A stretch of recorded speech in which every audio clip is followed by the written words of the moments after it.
Muy buenas familia y bienvenidos. En el vídeo de hoy tenemos a una de las mejores francotiradoras de la historia, también tenemos a la madre más joven de la historia y como de historia va la cosa tenemos el invento más tonto de la historia, así que no os mováis, que empezamos.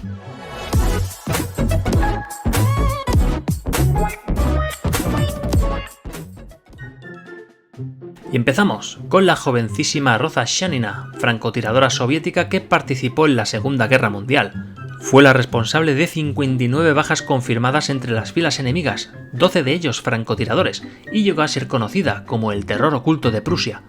Roza fue la primera mujer francotiradora galardonada con la condecoración Orden de la Gloria. Entró voluntaria al ejército como francotiradora después de la muerte de su hermano en la batalla de Crimea de 1941.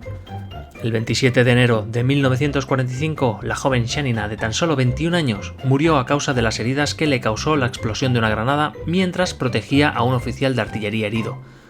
Fue hallada por dos soldados que la encontraron con el pecho abierto y destripada, pero viva. Fue trasladada al estado de Richau, donde murió al día siguiente. Tras su muerte, su diario de combate, que consistía en 3 finos cuadernos, los guardó el corresponsal de guerra Piotr Molchanov durante 20 años en Kiev, para finalmente ser transferidos al Museo Regional del Oblast de Arcángel. Seguimos con Lina Medina Vázquez, la madre más joven confirmada en la historia de la medicina. Se convirtió en madre a los 5 años, 7 meses y 21 días de edad. Su padre, Tiburcio Medina, notó que Lina tenía el vientre abultado, así que la llevó con los curanderos del poblado. Estos creyeron que Lina podía tener un tumor, así que le recomendaron llevar a la niña a Pisco, la ciudad más cercana. Una vez en Pisco, y tras una revisión por parte del doctor Gerardo Lozada, se trasladó a la niña a la capital de Perú. Los especialistas de Lima fueron los que determinaron que la pequeña Lina estaba embarazada. Un mes después dio a luz a un niño por cesárea al que llamó Gerardo, en honor al doctor que la atendió. El pequeño Gerardo creció creyendo que Lina era su hermana, y cuando cumplió 10 años se le reveló que en realidad era su madre.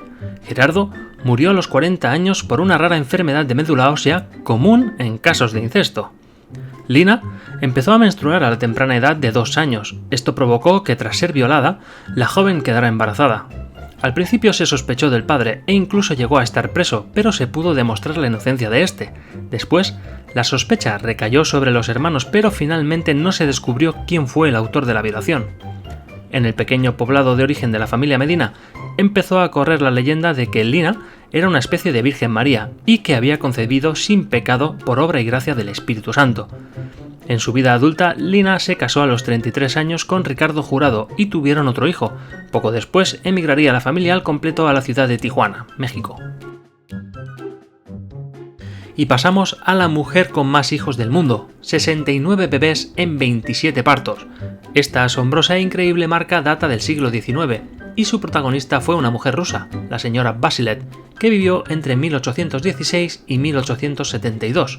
Ha sido la mujer con más hijos de la historia y fue la esposa del campesino Fyodor Vasilet de Suya, una granja a 150 kilómetros en Moscú.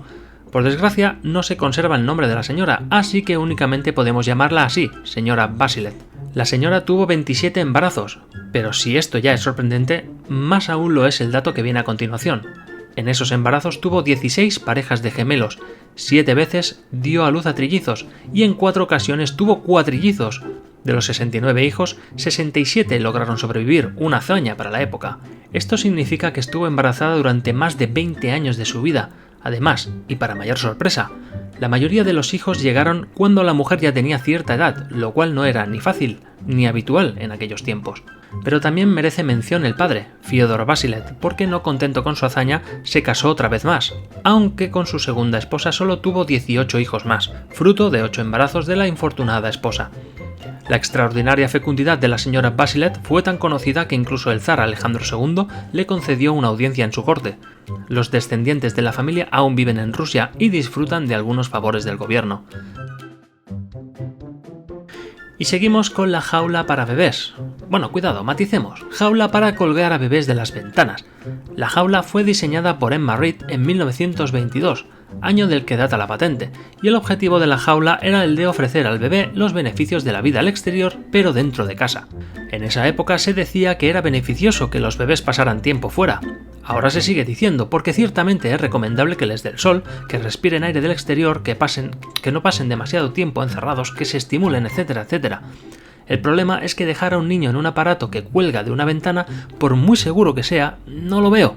No lo veo yo ahora y supongo que poca gente lo vio en aquella época, porque el invento fracasó estrepitosamente, aunque la diseñadora estaba tan convencida de su creación que le añadió cortinitas y fundas para que si el niño se dormía en la jaula estuviese a salvo del viento y la lluvia.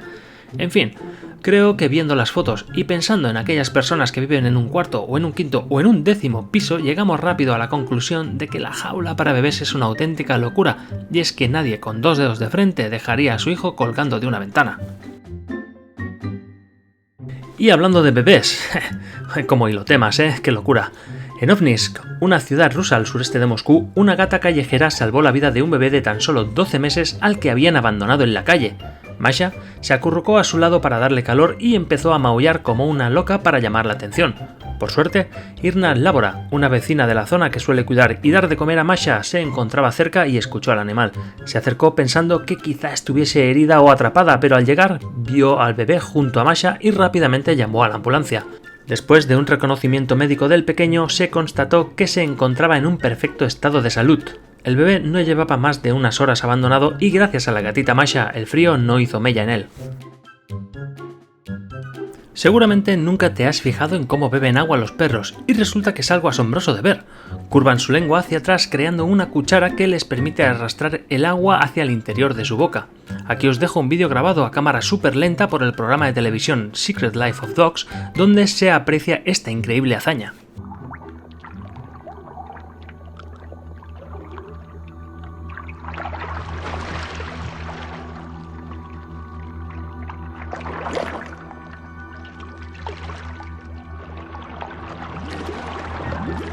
El país en el que suicidarse era castigado con la horca. Entre los siglos XVI y XVIII, en los Países Bajos se impuso la norma de castigar casi todos los delitos, incluso los más insignificantes, con la horca. Era tal el afán de colgar a cualquier persona que incluso se implantó un castigo de ejecución póstuma con el cual te podían ejecutar en la horca incluso después de morir. Y el hecho de suicidarse en aquella época era considerado como uno de los mayores delitos que se podían cometer. En una época en la que los fanatismos religiosos se extendían como la pólvora por toda Europa, el suicidio era considerado como uno de los crímenes más terribles y se creía el resultado de haber caído en la tentación del demonio. Por eso, a los que recurrían al suicidio se les castigaba después de muertos con una ejecución pública, y obligando a los familiares a asistir a dicha ejecución, además de a recibir insultos y vejaciones del resto de sus conciudadanos. Estas son las misteriosas piedras que contienen instrucciones para reconstruir la sociedad después del apocalipsis. Algunas personas la llaman el Stonehenge estadounidense, sin embargo, aunque son relativamente desconocidas, no se trata de un monumento antiquísimo del que no se sabe nada. Estas son las piedras que se espera que puedan resistir cataclismos importantes en el caso de que se tenga que reconstruir la sociedad desde cero. Se trata de un monumento compuesto por 2 grandes bloques con instrucciones grabadas. Cada piedra pesa más de 20 toneladas y aunque nadie sabe realmente quién las construyó, muchas personas aún recuerdan cuándo fueron presentadas ante el público en 1980. Las piedras se encuentran en Georgia, Estados Unidos, y aunque su propósito es bastante claro, es un poco difícil entender cómo llegaron a esa conclusión. Además, las apocalípticas piedras también tienen instrucciones bastante ambiguas. Se podría decir que es una guía y no un manual para seguir al pie de la letra. Seguro que recuerdas la historia de Isaac Newton, que estando a la sombra de un manzano, una de sus manzanas se desprendió, dándole en la cabeza y sirviéndole de inspiración para su ley de la gravedad. Pues ese manzano aún sigue en pie y se encuentra en Woolsthorpe, en el condado de Lincolnshire, en lo que hace 400 años fue el jardín de la casa de Isaac Newton. Debido a los miles de visitantes que recibe cada año, el árbol se está deteriorando a un ritmo alarmante. El mal estado de la corteza impide que los nutrientes y el agua alimenten las raíces. Así que las autoridades han optado por vallar el árbol y prohibir que se acerquen a él para evitar que el protagonista de una de las anécdotas científicas más famosas de la historia se eche a perder. El árbol ha sido nombrado de importancia histórica y patrimonio nacional. China construyó una planta de energía solar con forma de oso panda gigante. Es sabido por todos que China es uno de los países con más contaminación del planeta, pero el gigante asiático se ha puesto las pilas y le está demostrando al mundo su cambio de filosofía para combatir el cambio climático. Ha puesto en marcha numerosos proyectos de energías renovables, pero la más llamativa es sin duda su instalación fotovoltaica con forma de oso panda que ocupa la friolera de 250 hectáreas y que fue bautizada como la Panda Power Plant. Y eso es todo por mi parte, familia, así que aquí me despido, no sin antes recordaros que si os ha gustado el vídeo podéis apoyarlo con un pedazo de like, compartirlo y suscribiros para más contenido. Espero veros pronto, hasta entonces, cuidaos.